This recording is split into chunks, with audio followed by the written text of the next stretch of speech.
नमस्कार. मी सर्वप्रथम तुमचं कल्पना रेसिपी मराठी चॅनेलला मनापासून स्वागत करते. आज आपण पाहणार आहोत झणझणीत अशी पावभाजी. तर पावभाजी ही रेसिपी खूप आणि अगदी सोपी रेसिपी आहे. त्यासाठी पाहूया. तर इथे मी कुकरचं एक भांडं घेतलेलं आहे आणि त्या भांड्यामध्ये आपण हे सगळं मटेरियल शिजत टाकणार आहे.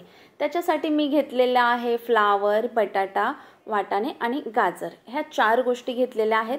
आता मी याच्यामध्ये पाणी टाकते की जेवढं आपली ही भाजी पुरेल एवढं पाणी मी याच्यामध्ये टाकते, जेणेकरून भाजी जास्त आपल्याला ग्रेव्ही बनवायची नसते. त्याच्यामुळे भाजीच्या फक्त थोडंसं वरती पाणी येईल एवढंच पाणी आपण घ्यायचं आहे. आणि याच्यामध्ये आपण चवीनुसार मीठ टाकून घेऊयात आणि यानंतर आपण कुकरचं झाकण लावून घ्यायचं. चवीनुसार आता मी मीठ टाकून घेते, कुकरचं झाकण लावते. 3 ते 4 शिटी आपण कुकरची करायची आहे. आणि जे मी प्रमाण वापरलेलं आहे ना भाजीचं, बटाट्याचं, जेही काही फ्लावर वगैरे वापरलेलं आहे ना आपण, ते तुम्ही एकसारख्या प्रमाणात घेतलं तरी चालेल. आता मी जी भाजी बनवलेली आहेत त्यामध्ये नक्कीच 10 लोक जेवू शकतात. 200-200 ग्राम असं मी प्रमाण घेतलेलं आहे. तुम्ही एखाद्या वाटीने वगैरे घेतलं तरी चालेल. एकसारखं प्रमाण घ्या आणि बनवलं तरी खूप सुंदर ही भाजी लागते. आता खूप छान मस्त आपली भाजी शिजून झालेली आहे. आता छान आपण हिला मॅश करून घेऊयात. आता एकसारखी मस्त मॅश होते कारण शिजलेली आहे व्यवस्थित ती, त्यामुळे मॅश झालेली आहे. आणि याच्यामध्ये आपण ना आता फोडणी द्यायची आहे या भाजीला. आता आपण एक पॅन घेऊया आणि त्याच्यामध्ये मस्त बटर टाकूया. 2 ते 3 चम्मच येईल एवढं बटर टाकलत ना तरी सुद्धा छान. आपण जो कांदा वगैरे फ्राय करायचा आहे तो फक्त बटरमध्ये करू शकतो. बटरमुळे आपल्या भाजीला खूप छान चव लागते आणि त्यासाठी बटर हे नक्की वापरा. आणि आता इथे मी 5 ते 6 बारीक चिरून कांदे घेतलेले आहेत. ते छान फ्राय झालं की आपण 2 ढोबळी मिरची याच्यामध्ये बारीक चिरून टाकणार आहोत. ही पण मस्त फ्राय करून घ्यायची, मस्त भाजून घ्यायचं हे एकसारखं मिश्रण. आणि यानंतर आपण ना अद्रक, लसूण, 2 मिरच्या आणि कोथिंबीर याची पेस्ट करून घ्यायची आणि ती याच्यामध्ये टाकायची आहे.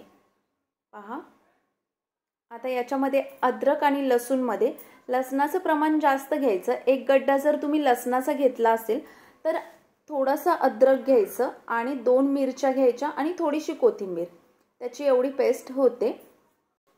आता हे सर्व मिश्रण आपण एकत्र करून छान परतून घेऊयात एकसारखं. आणि यानंतर आता आपण ना याच्यामध्ये काश्मीरी लाल तिखट टाकणार आहोत 1.5 चम्मच आणि पावभाजी मसाला टाकणार आहोत 1.5 चम्मच, थोडीशी हळद टाकणार आहोत आणि थोडंसं मीठ. आपण हे सगळं मिश्रण टाकायचं आणि मीठ कमी घ्यायचं, जेणेकरून आपण भाजी जेव्हा शिजायला ठेवली होती तेव्हा सुद्धा मीठ टाकलं होतं. लागलं तर आपण नंतर सुद्धा घेऊ शकतो. तर मिठाचं प्रमाण बघा, मी पाव चम्मच एवढंच घेतलेलं आहे आणि पाव चम्मच एवढी हळद टाकलेली आहे. आता हे पूर्ण आपण मिश्रण मिक्स करून घेऊयात एकसारखं. आणि यानंतर आपण 3 ते 4 मिनिट तरी हे आपण मिश्रण मिक्स करत राहायचं आहे, जेणेकरून जे पूर्ण आपण कांदा वगैरे जे टाकलेलं आहे ना ते एकसारखं आपल्याला दिसलं पाहिजे. आणि यानंतर आपण 4 टॅमॅटो बारीक करून घ्यायचे आहेत, बारीक कापून नाही, त्याची प्युरी करून घ्यायची आहे आणि ती सुद्धा आपण याच्यामध्ये टाकणार आहोत. तर आपण 4 टॅमॅटोची प्युरी सुद्धा करून घेऊया. हे परतून हे थोडं मिक्स होईपर्यंत आपण 4 टॅमॅटोची प्युरी करूया. हे पहा, आता हे एकसारखं दिसतंय ना, मिक्स झाल्यासारखं. एक म्हणजे वेगळं असं लालसर सगळ्या भाजीला आपल्या कवर झालेला आहे तो कलर लाल तिखटचा, भाजी मसाल्याचा, पावभाजी मसाल्याचा. आता आपण प्युरी टाकून घेऊयात. ही 4 टॅमॅटोची प्युरी आहे ती मी याच्यामध्ये टाकून ही पण छान ह्याच्यात मिक्स होऊन द्यायची आहे. तोपर्यंत आपल्याला शिजवलेली भाजी टाकायची नाहीये. एकसारखी छान मीडियम आचवरती मीडियम फ्लेम ठेवायची आहे आपल्या गॅसची आणि ही सुद्धा आपण मिक्स करून घ्यायची आहे प्युरी. पहा, मस्त ह्याला हलकी उकळी येऊ द्यायची आहे.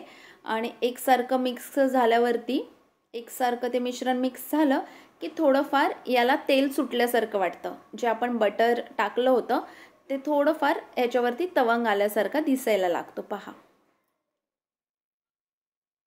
या प्रकारे जर आपण केली ना पावभाजी, तर भन्नाट अशी पावभाजीची चव लागते आणि नक्कीच तुम्ही पुन्हा पुन्हा याच पद्धतीने बनवाल। आता एकसारखी आपली ही जी ग्रेव्ही आहे ती तयार झालेली आहे। आता हे पूर्ण मिश्रण आपण भाजीमध्ये टाकून घेणार आहोत।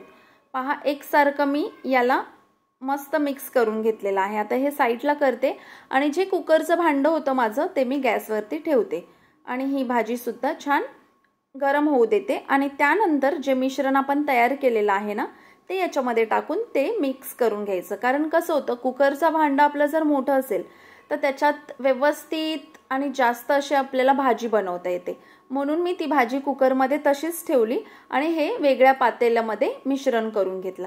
आता हे एकसारखं आपण मिक्स करून घ्यायचं छान आणि बघा आपली पावभाजी किती सुंदर बनते। तर हे पहा, अशा प्रकारे आपण ही पावभाजी बनवली आहे आणि आपली ही पावभाजीची रेसिपी आवडली असेल तर आपल्या चॅनलला सबस्क्राईब करायला अजिबात विसरायचं नाही। आता आपल्याला ग्रेव्ही जेवढी हवी आहे ना तेवढं तुम्ही गरम पाणी याच्यामध्ये टाकायचं।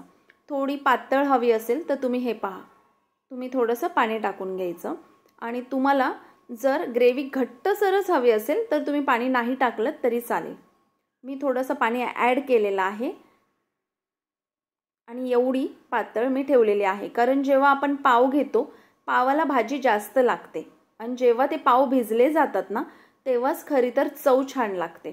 आता थोडंसं बटर घ्यायचं एका तव्यामध्ये आणि त्याच्यामध्ये आपण सगळे पाव भाजून घ्यायचे आहेत। पाव भाजताना ना थोडंसं कांदा, कोथिंबीर आणि लाल तिखट टाकून जर आपण पाव भाजले ना तर त्या पावालाही तो शेड छान येतो भाजताना आणि जेव्हा आपण पावभाजी बरोबर खातो तेव्हा खूपच छान लागते पावभाजी। अजून एक टिप्स द्यायची होती तुम्हाला की तुम्हाला भाजीचा कलर आपल्याला रेड हवा असेल, लाल हवा असेल तर आपल्याला कलर वापरण्याची अजिबात गरज नाही आहे। जेव्हा आपण कांदा वगैरे परततो ना त्यावेळेमध्ये थोडासा बिटाचा रस टाकला ना त्या कांद्यामध्ये किंवा बटरमध्ये फ्राय करतानाच तर आपल्या भाजीला मस्त लाल तरी लाल कलर येतो, म्हणून आपल्याला कलर वापरायची गरज नाही आहे। आणि मस्त आपण जेव्हा पावभाजी घेतो त्याच्यामध्ये थोडंसं बटर, कांदा, कोथिंबीर आणि लिंबू पिळला की पावभाजीला एवढी छान चव लागते, अप्रतिम अशी ही पावभाजी बनते। नक्की एकदा करून पहा। आपल्या चॅनेलला पहिल्यांदा सबस्क्राईब करा, पावभाजी आवडली असेल तर लाईक करा।